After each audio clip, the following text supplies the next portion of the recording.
Decoding blood pressure. Blood pressure की दवाई किसे खानी चाहिए? नमस्कार दोस्तों, मैं डॉक्टर आर के सिन्हा, एमडी मेडिसिन। आज आपको कुछ अपने 10 साल के अनुभव के हिसाब से जो पेशेंट जो गलतियां कर रहे हैं उसको थोड़ा सा डिकोड करने आया था। क्योंकि हो क्या रहा है, मैं देख रहा हूं कि ब्लड प्रेशर की जिनको दवा की ज़रूरत नहीं है वो दवा खा रहे हैं और जिनको ज़रूरत है वो दवा नहीं खा रहे हैं। तो दवा यही है कि दवा कब खाना है और कब खाना नहीं है, बराबर ना। तो इसको बताने के लिए ही मैं आया हूँ। 20/80 ऊपर का जो है उसको सिस्टोलिक बोलते हैं, नीचे का डायस्टोलिक बोलते हैं। तो ब्लड प्रेशर देखिए नॉर्मल दुनिया यही मानती है कि 120/80 ऊपर का जो है उसको सिस्टोलिक बोलते हैं, नीचे का डायस्टोलिक बोलते हैं। 120/80 ये परंपरा जो है अमेरिका हार्ट एसोसिएशन ने 1968 में लगाया था कि पूरी दुनिया जो है इसको मानेगी कि भाई 120/80 नॉर्मल है। इसके बाद बीच बीच में कमेटियाँ बैठती रहती है इसके प्रेशर के इसके हिसाब से कुछ अपना दवा का गाइडलाइन, बीपी का अपना गाइडलाइन सब अलग अलग आता रहता है। तो लास्ट जो गाइडलाइन आया है JNC 8 बोलते हैं उसको, ज्वाइंट नेशनल कमेटी, जो पूरे दुनिया की कमेटी है जो बीपी पर काम करती है, वो 2014 में आया था ये last. JNC 8 Joint National Committee in 2014.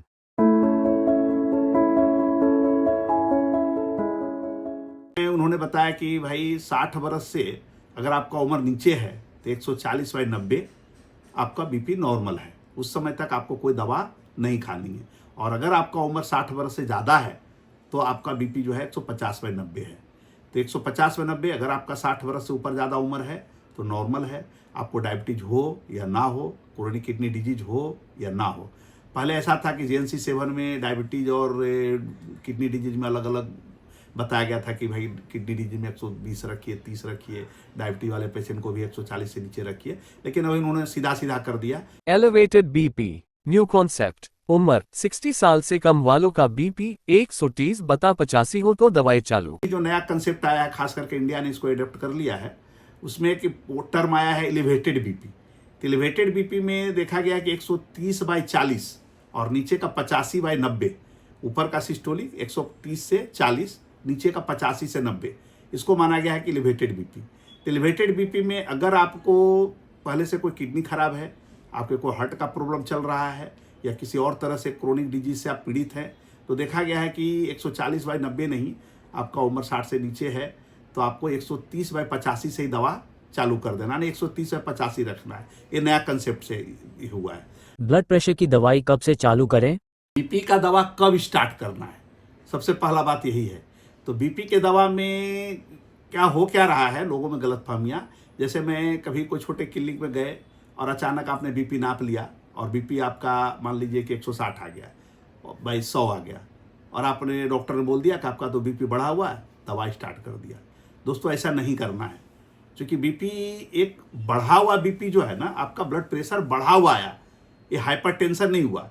Hypertension को रिकॉग्नाइज करने के लिए ब्लड प्रेशर का बढ़ा होना, क्योंकि ब्लड प्रेशर कभी स्थिर नहीं होता है, वो आपके मूड के ऊपर डिपेंड करता है, आपके स्ट्रेस के ऊपर डिपेंड करता है, स्लीप की क्वालिटी के ऊपर डिपेंड करता है, इन सबों पर डिपेंड करता है। तो हर समय वेरिएबल होता है। हार्ट शरीर को जो कोशिकाओं को ऑक्सीजन चाहिए, अगर आप मान लीजिए हरी भरी में है, दौड़ना है आपको, या दौड़ करके भी आए, या आपने सिगरेट पी लिया है, या स्मोक करके आए, या जल्दीबाजी में कोई दूसरी बीमारी, आपका शरीर स्ट्रेस में है, परेशान है, और आप डॉक्टर पास गए, उन्होंने नाप दिया बीपी, तो बीपी जो है बढ़ा हुआ आया। सिंगल रीडिंग पर ना जाए, ध्यान से सुनिए। तो इस स्थिति में थोड़ा सा रुकिए और मैं जो बता रहा हूँ उसको ध्यान से सुनिए इस वीडियो को। ब्लड प्रेशर अगर एक बार में अगर हाई रीडिंग आ रहा है तो घबराने की कोई ज़रूरत नहीं है। पहले आप अपने जो भी सब है उसको आप 3 रीडिंग कम से कम सप्ताह में लीजिए। कभी मॉर्निंग लीजिए, कभी इवनिंग में लीजिए, कभी नाइट में लीजिए। ऐसा आप 3 रीडिंग सबसे कम सप्ताह में 2-3 रीडिंग आप जमा करिए। 5 रीडिंग तो हम लोग ले बोलते हैं, इसमें 2 रीडिंग हम लोग बोलते हैं कि एटलीस्ट कम से कम बेजल लीजिए। बेसल बीपी चेक करना होगा, जो कि अर्ली मॉर्निंग होता है। बीपी मेजरमेंट से पहले no tea, no smoking, no alcohol, proper sleep, stool, urine pass. Basal BP का मतलब होता है अर्ली मॉर्निंग। जैसे आप सो के उठते हैं और तुरंत आप जा करके डॉक्टर अगर आपके पास है तो आप जा करके वहाँ नपवाइए, डॉक्टर के पास नपाइए। बेजल बीपी यानी सो करके तुरंत उठिए, और अर्ली मॉर्निंग का बीपी, जिस समय ना आप चाय पी रहे होंगे, कोई चाय नहीं पीना है, कोई स्मोकिंग नहीं करनी है, रात में आपने अल्कोहल नहीं लिया है, 8 घंटे का प्रॉपर स्लीप लिया है, यूरिन बाथरूम और स्टूल सब पास करके फिर जाना है। इसको बोलते हैं बेजल बीपी। अगर बेजल बीपी बढ़ा हुआ है, बराबर ना, इसके साथ साथ 2 रीडिंग और मान ली मॉर्निंग का इवनिंग का ऐसा बीपी बढ़ा हुआ आ रहा है, वो अलग अलग आएगा दोस्तों। सुबह का हो सकता है आपको कम आए, और हो सकता है कि आपको नाइट का बहुत ज़्यादा दूर के दिन का स्ट्रेस है, वर्क है, फलना है, इसके कारण वो बढ़ा हुआ रहे। तो ऐसा अगर लगातार बढ़ा हुआ आ रहा है तब डॉक्टरों के ऊपर छोड़िए। कभी कभी लोग क्या कर रहे हैं कि घर में बीपी नाप ले रहे हैं, और घर के बीपी को लेकर करके वो छोटे क्लिनिक के पास जाते हैं, उनको उतना ज्ञान नहीं होता, और या तो फिर केमिस्ट से भी दवा मांग कर करके शुरू कर देते हैं अपने हिसाब से कि भैया को चल रहा है, दादा को चल रहा है, बाबूजी को चल रहा है, इससे कंट्रोल है, वो बिना जाने हुए इफेक्ट और साइड इफेक्ट वो चालू कर दे रहे हैं। तो घर के बीपी में देखा गया है कि जो खास करके भी डिजिटल मॉनिटर है ना, उसमें गलतियां होने की संभावना बहुत ज़्यादा है। पहला तो उसमें है कि मशीन की क्वालिटी पे भी डिपेंड कर रहा है। बहुत बार क्या होता है कि जैसे आप अगर मोटे हैं तो कफ का बांधने का तरीका, बराबर ना, कफ जो है इसमें जो है पूरा 1/2 आपको कवर होना चाहिए, ऊपर से भी 2/3 कवर होना चाहिए। कभी आपने जो कफ बांधा उसका जो गैप है वो ढीला पड़ गया, और जो मोटे आदमी है वो टाइट कफ पहन लिए, कैप जो छोटा बच्चा उसको कफ जो है टाइट हो गया, तो स्थिति में भी है। दूसरा, आप घर में रहते हैं, कभी कभी सिगरेट पी रहे हैं, नाप रहे हैं, कभी चाय पी रहे हैं, बीपी नाप रहे हैं, ऐसे हाथ लगा दिया, चाय पी रहे हैं या सिगरेट पी रहे हैं, या आपको पेशाब लगा हुआ, जल्दी जल्दी नाप लो, जल्दी जल्दी नाप लो, या आपको ऑफिस जाना है, तुरंत भर में बिना नाप के देखो तो बीपी कितना रह रहा है। तो ऐसे रीडिंग में बहुत दोस्तों क्या होता है कि कभी कभी बहुत बढ़ा हुआ बीपी आता है, और लोग अननेसेसरी स्ट्रेस लेके घूम रहे होते हैं, हमारा तो बीपी बढ़ा हुआ है, और कभी कभी तो दवा भी चालू कर देते हैं। घर में अगर किसी दादी मामी किसी का भी दवा अगर चल रहा है तो शुरू कर देते हैं कि भाई चलो मैं खा रहा हूँ, तो ये गलत है दोस्तों। मेरा बीपी हाई क्यों आया? रीजंस फाइंड आउट करें, प्राइमरी और सेकेंडरी। तो आप पहले ये नोटिस करिए कि मेरा बीपी बढ़ा ही क्यों। हो सकता है कुछ कारण हो जिसके कारण आपका बीपी बढ़ा हुआ आ रहा है, और उस कारण को आप ठीक कर ले तो हो सकता है कि बीपी की दवा आपको खानी चालू ही नहीं करना पड़े। तो इस पर आपको सोचना है और डॉक्टर के पास मिलना है कि सर अभी तक मेरी बीपी नहीं आ रही थी, पिछले साल तक नहीं आ रहा, पिछले 6 महीने तक नहीं आ रहा था, अभी 1-2 महीने से मैं देख रहा हूँ कि बीपी बढ़ रहा है, 1-2 साल से बीपी लगातार देख रहा हूँ हाई आ रहा है। तो दोस्तों उसमें कुछ स्थिति में हम लोग जो है थोड़ा सा प्राइमरी है कि सेकेंडरी है जानने की कोशिश करते हैं।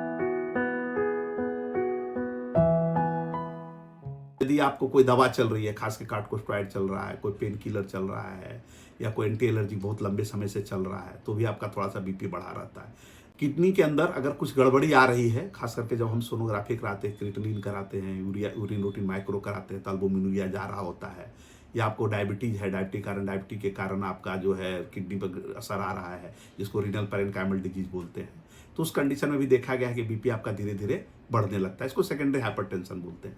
दूसरा, कभी कभी सोनोग्राफी कराते हैं तो रीनल आर्टरी स्टोसिस, जो किडनी को सप्लाई करता है आर्टरी, वो आर्टरी कभी कभी कंस्ट्रिक्ट हो जाता है, किडनी को ब्लड कम पहुंचता है, तो उस स्थिति में भी किडनी डैमेज होता है, और उस स्थिति में भी डायरेक्ट रिलेशन है इसका रेनिन एंजियोटेंसिन सिस्टम बोलते हैं उसको, बराबर ना। तो ये डायरेक्ट रेनिन एंजियोटेंसिन जब सिस्टम जब गड़बड़ होता है ना, तो ब्लड प्रेशर आपका एलिवेटेड रहता है, जिसको आराम से आप क्योर कर सकते हैं।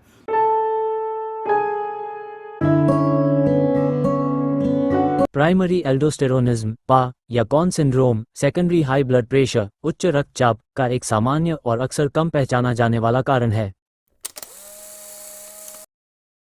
यंग एज में कभी कभी बीपी बहुत ज्यादा आ रहा है, 18 साल 20 साल 30 साल के बच्चों को भी बीपी 150-200 तक बीपी रह रहा है। तो दोस्तों ऐसा नहीं है कि बीपी खाली दवा चालू कर देना ही इसका इलाज है, पर इसका कारण ढूंढना जरूरी है। अगर सही दिशा अगर आप पकड़ेंगे ना, तब आपको जा कर करके उसको इलाज सही मिलेगा। दवा से तो होगा ही, लेकिन उसके कारण और क्या कारण है, जब उस कारण को ठीक नहीं करेंगे तो आपका दवा का डोज बढ़ता चला जाएगा। हो सकता है एक ड्रग से ना हो, 2 ड्रग मिलाना पड़े, 3 ड्रग में मिलाना पड़े, कभी कभी 4-4 ड्रग हम लोग मैक्सिमम लेवल पे चले जाते हैं, फिर भी कंट्रोल नहीं होता। उसका कारण यही होता है कि हम लोग उस कारण को ढूंढते नहीं है। जैसे अंग एज में अगर आपको मिल रहा है, तो जैसे अल्डोस्टेरोन का लेवल हम लोग चेक करते हैं, कभी कभी फियोक्रोमोसाइटोमा को जो है ना उसको भी जांचना पड़ता है। कभी कभी 2-3 बीमारियां बहुत ज़्यादा इंपॉर्टेंट है यंग एज में, खासकर प्राइमरी अल्डोस्टेरोनिज्म, अल्डोस्टेरोन लेवल आप चेक कराइए, फियोक्रोमोसाइटोमा उसको भी चेक कराइए। ये सब सेकेंडरी कारण है। तो सेकेंडरी कारण अगर मिल गया तब तो उसको आप ट्रीट करेंगे, तो हो सकता है आपको कम दवा में ही आपका बीपी अच्छा कंट्रोल रहे। अगर कोई कारण नहीं मिला बीपी बढ़ने का, तो वो होता है प्राइमरी हाइपरटेंशन। अगर आपको मान लीजिए कोई कारण नहीं मिला, तो हम लोग प्राइमरी समझते हैं कि प्राइमरी हाइपरटेंशन है। तो प्राइमरी हाइपरटेंशन के भी कुछ कारण होते हैं जो आपको करने से आपको दवा को आप लेट कर सकते हैं।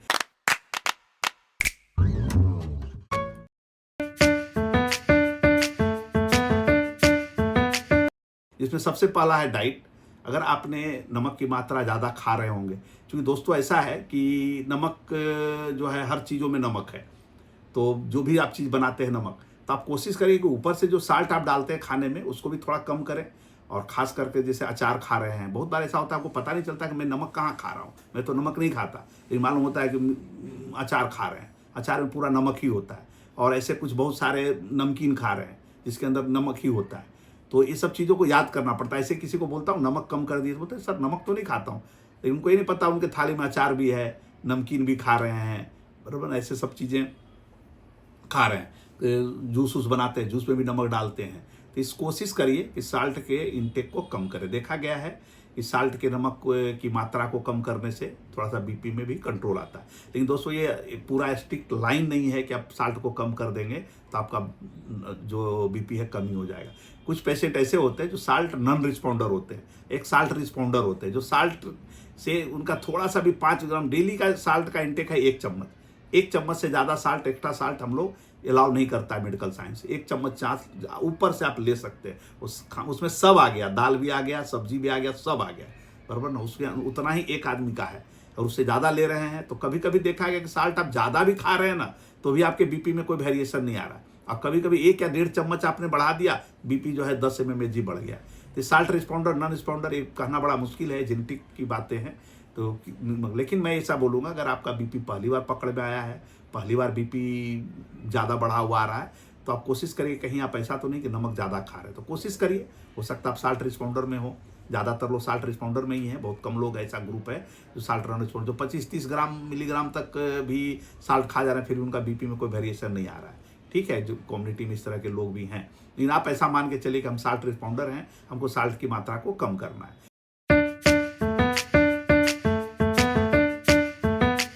कि हाई पोटाशियम डाइट जब खाएंगे ना, हाई पोटाशियम वाला डाइट जो होता है वो लेने से क्या होता है, सोडियम की मात्रा कम हो जाती है थोड़ी सी। हाई पोटाशियम डाइट में जैसे मैंने बताया आपको बहुत सारा चीज़ है, जैसे केला है, केला में भी हाई पोटाशियम है, तो बीपी वाले पेशेंट को थोड़ा 1-2 केला खाना चाहिए अगर उनको डायबिटिक नहीं है तो। दूसरा है तरबूज है, तरबूज में भी बहुत पोटाशियम हाई रहता है, तो उससे आप हाइड्रेटेड भी रहेंगे, तो तरबूज की मात्रा को बढ़ाइए गर्मी के दिनों में थोड़ा। आलू में भी हाई पोटाशियम है, तो इस तरह के कुछ आप नेट पे डालेंगे तो मिल जाएगा हाई पोटाशियम डाइट। तो हाई पोटाशियम डाइट करना है, बराबर, लो सोडियम डाइट करना है। जो देखा गया है ओबेसिटी, आपको पता नहीं चल रहा है कि आपका वजन बढ़ रहा है। अगर आपने पिछले 2-4 सालों से आप देख रहे हैं कि आपका वजन बढ़ता जा रहा है तो उसको काबू करने की जरूरत है दोस्तों। मैंने वीडियो में बताया था कि अगर आप 10 किलो वजन आप घटा लेते हैं तो 10 से 30% तक आपका बीपी जो है डाउन हो जाता है, डायबिटीज कम हो जाता है। कारण है वो स्लीप है। तो देखा ऐसा गया है कि पेशेंट को रात में नींद ही नहीं आता बढ़िया से, ना क्वांटिटी में आता है ना क्वालिटी में आता है। बहुत सारे पेशेंट हमारे से बहस भी करते हैं कि मैं तो 10 बजे सोता हूँ तो मैं तो सुबह 9 बजे उठता हूँ, तो नींद तो पूरा लेता हूँ। तो दोस्तों ऐसा नहीं है, एक क्वांटिटी हुई, हो सकता है उस क्वांटिटी में आपकी क्वालिटी नहीं रहा हो नींद की, अब बीच बीच में उठ रहे हैं, 2-4 बार आप रात में उठ जा रहे हैं, या आपको खराटा आ रहा है, खराटा में कभी ऑब्स्ट्रक्टिव स्लीप एपनिया है। ऑब्स्ट्रक्टिव स्लीप एपनिया में क्या होता है कि पेशेंट घबरा करके रात में उठता है।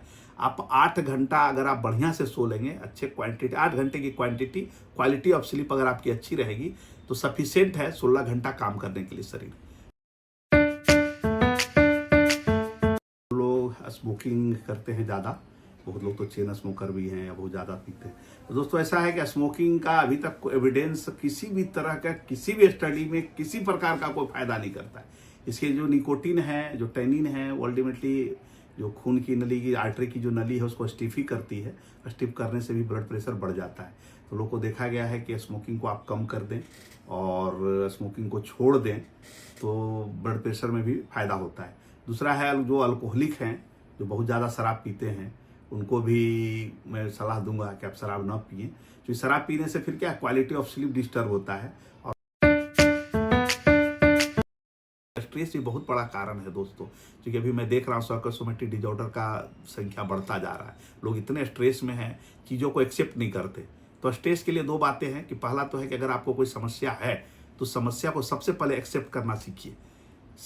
पहला स्टेप वही है, इसको बोलते हैं CBT, कॉग्निटिव बिहेवियर थेरेपी। जब आप लेने जाएंगे ना तो उनमें सबसे पहले ये सिखाया जाता है कि आप समस्या को एक्सेप्ट करिए, समस्या से भागिए मत। पहला एक्सेप्ट कर लिया, अब उस एक्सेप्ट करने के बाद उस समस्या का जो समाधान है उसके बारे में धीरे धीरे सोचना शुरू करिए। अगर आपसे नहीं सुलझ रहा है तो आप बड़े लोगों से राय ले सकते हैं, उसके निष्णात से राय ले सकते हैं। इस तरह से राय लेकर कर समस्या के बारे में, और समस्या को अपने अंदर मत रखिए, उसको चर्चा करिए। हो सकता है कि आपके दिमाग ब्लॉक हो, आपको उसका सोल्यूशन नहीं समझ आ रहा हो सकता है दूसरे लोगों को उसका सोल्यूशन निकल जाए, सिंपल सोल्यूशन निकल जाए। बहुत बार अवॉइड करके भी सोल्यूशन निकलता है, बहुत बार उसको डट करके आगे फ्रंट पर लड़ करके उस समस्या को समाधान करना होता है। तो समस्या के समाधान के बारे में अगर आप सोचेंगे तो आपका स्ट्रेस लेवल जरूर कम होगा। धन्यवाद। मैं चाहता हूं कि आप ब्लड प्रेशर की दवा कम से कम खाएं और ये सब चीज़ों जो मैंने बताया उस पर ध्यान रखें, ताकि आपका ब्लड प्रेशर का पिल्स आपका कम से कम हो और लंबे समय तक आप ब्लड प्रेशर से मुक्त रहें। धन्यवाद। प्लीज़ इसको लाइक करिए, सब्सक्राइब करिए और बेल आइकन को जरूर दबाइए